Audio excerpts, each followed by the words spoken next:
There's 1,000 of you. I said close them doors. Ushers, close the doors. Close the doors. Close the doors. Yeah, that's giving Jonestown vibes right there. Hey, lock the doors. Lock the doors. Yeah. With the lock. Lock them.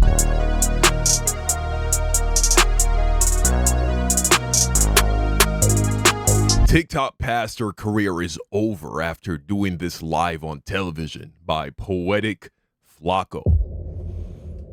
Oh boy, they got that boy Marvin Sapp, man. I never would have made it. I never would have made it without you.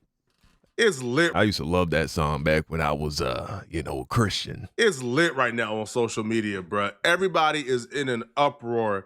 And public enemy number one is Pastor Marvin Sapp. People on social media are literally telling this man, when I see you, brother, is up. One person says Marvin Sapp is clearly hustling his congregation for $40,000 and using God's name for it. Damn. If you scroll down, you will say 40 some churches are bands. cults. I would have beat Marvin Sapp's big and hide the Bible if God watching. Shout out to K-Dot. Marvin Sapp, if you're watching online, I need you to give $20. People are really upset, and Marvin Sapp's preaching career is basically over because of this particular clip that surfaced. Now, the clip that surfaced is an example of prosperity preaching to the max.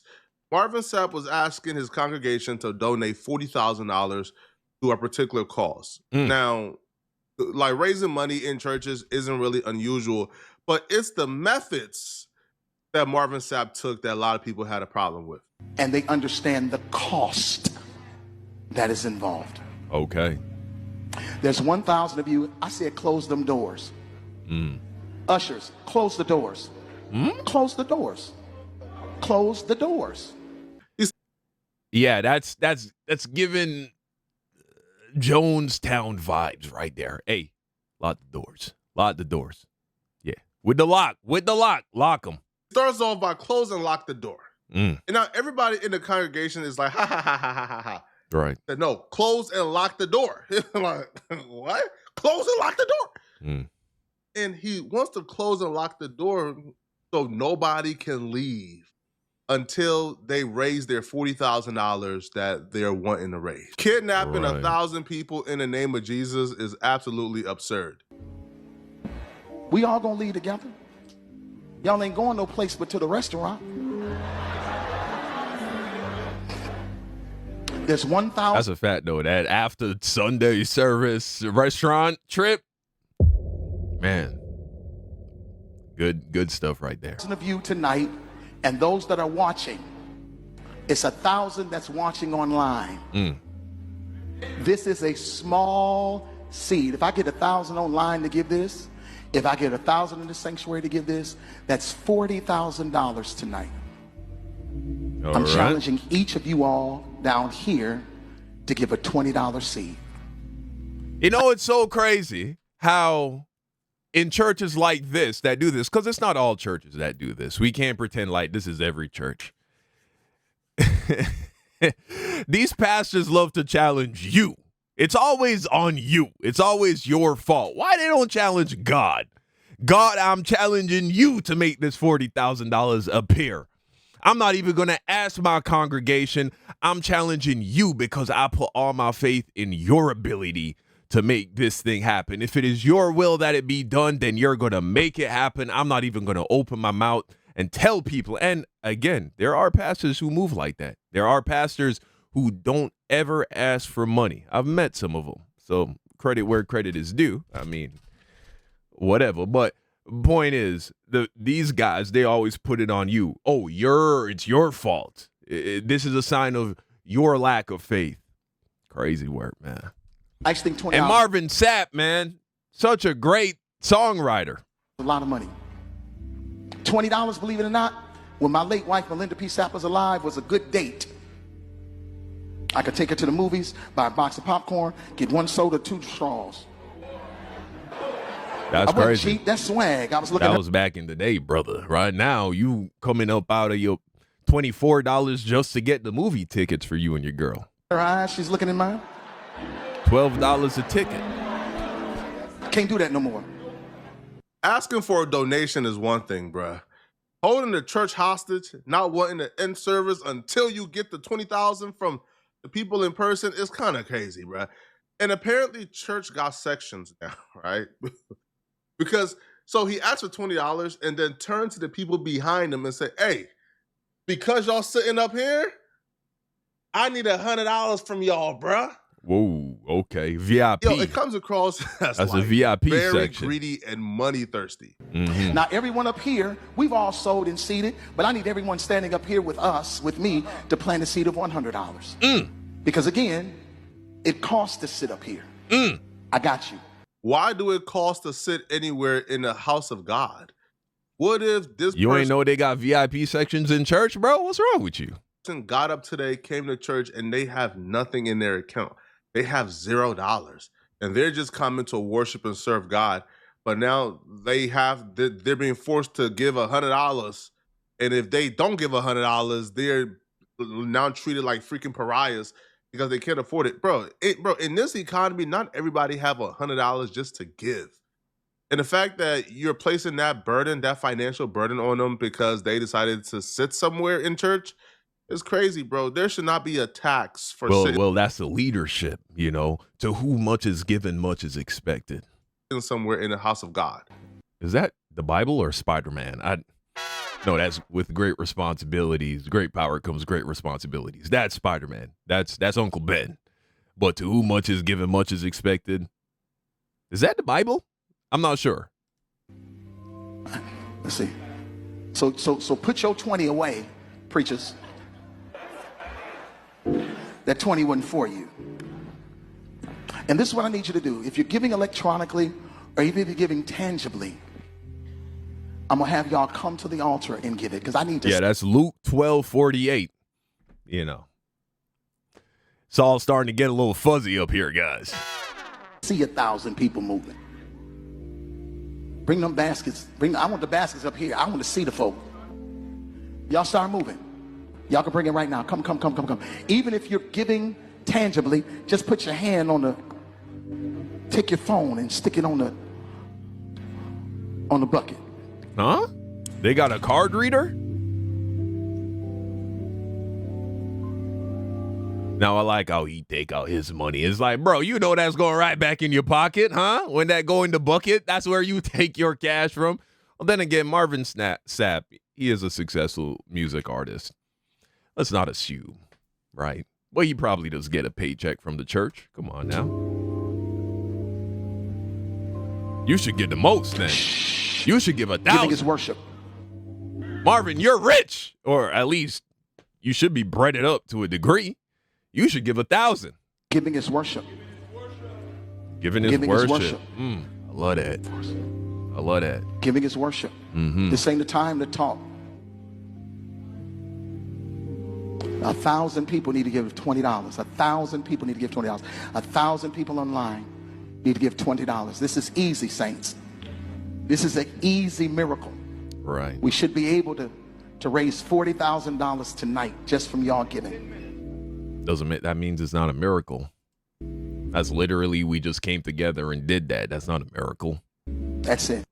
This is just an extent. A miracle would be like when Jesus told Peter to go fishing and pull a gold coin out of the fish's mouth. That's a miracle. That's supernatural. This is just a racket. This is just scamming niggas.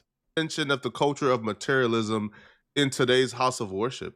If you don't have the membership to upkeep the building, if you don't have the membership to sustain the huge building you currently have, then you should downsize. Downsize to a size that your members are able to upkeep and sustain. But holding people hostage because you don't have the resources to do what you want to do, hey man, it's crazy, right? And you know, and who's to say that 40,000 ain't gonna go to him and his personal projects, all right? Yo, this here reminds me of something very similar. It reminds me of this particular pastor, I believe it's like Keon Henderson, where he did a ceremony where he's telling people donating and helping the homeless doesn't bring you blessing. And you know what brings you blessing? Giving me money. Giving your money to him. Here's the other problem with the church is that anytime a person is in need, y'all go to running and dropping money. But let me tell you something, the poor will be with you always, and there is no blessing connected to blessing the poor other than getting back what you gave to them, but no multiplication. Really? Multiplication is segregated for tithes and offering. Really? When you give to the poor, the only thing you do is help them, but you don't help yourself. So when you give $1 to somebody on the street talking about I did my job, God like, thank you, but it ain't gonna help you. Bible. Charity does not bring wealth. Chapter and verse? Huh? Where is he pulling any of this shit from? What? Only the tithe does that. Matter of fact, you don't believe me? Guess what I'm gonna do? I'm gonna preach on it. Bro, this is what's wrong with this world, bro. This man said with a straight face, helping out the unfortunate, giving to people who are in need, that's not gonna make you blessed, right? That's not gonna multiply your blessings. You know what's gonna multiply your blessings? Giving me your money, right? Giving tithes and offerings to the men of God, that's gonna multiply your blessings, sir. Yo, the man really said, bro, God is looking at you with like a scrunched up face, like, how dare you give your money to the poor and not to me? Bro, that's not, again, I've never met God in person, but I would imagine that's not the personality of God, right? If God is who I've been told he is, I don't think God is crunching up his face in a jealous fit of rage that, you know, his congregation. Why does God need money? That's the crazy part. Why does God need money? Why can't we see in the parable, he makes gold literally appear in the mouths of fish? Why doesn't he just make the money just appear? I don't know. And, you know, his followers is giving money to the less fortunate, you know, and not giving him all of their money, all right? Now, this dude will preach something like this about how you should give him your money and not the poor, and then follow up with a fundraising project for $4 million. All right, so instead of giving your money to the homeless man who needs to eat today, give your money to him so he can build a $4 million project. God gave me a vision, and he said we can do it in 21 days.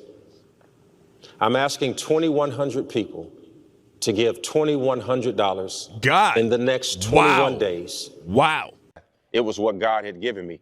What I forgot to do, that I'm going to do right now, is remind myself that everybody doesn't have $2,100.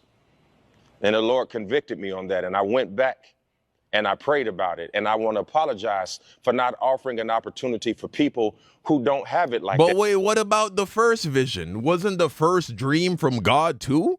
Did God, you know what I'm saying, mess up with the numbers, with the accounting sheet? He didn't take into account that brother Philip, he's strapped on cash this month because he had to pay a hospital bill. He forgot that, huh? Right, so he had to give you another dream, another vision. Right. That everybody doesn't have $2,100. The Lord said, but somebody has $21. Hold up now. Let me get this straight, bro.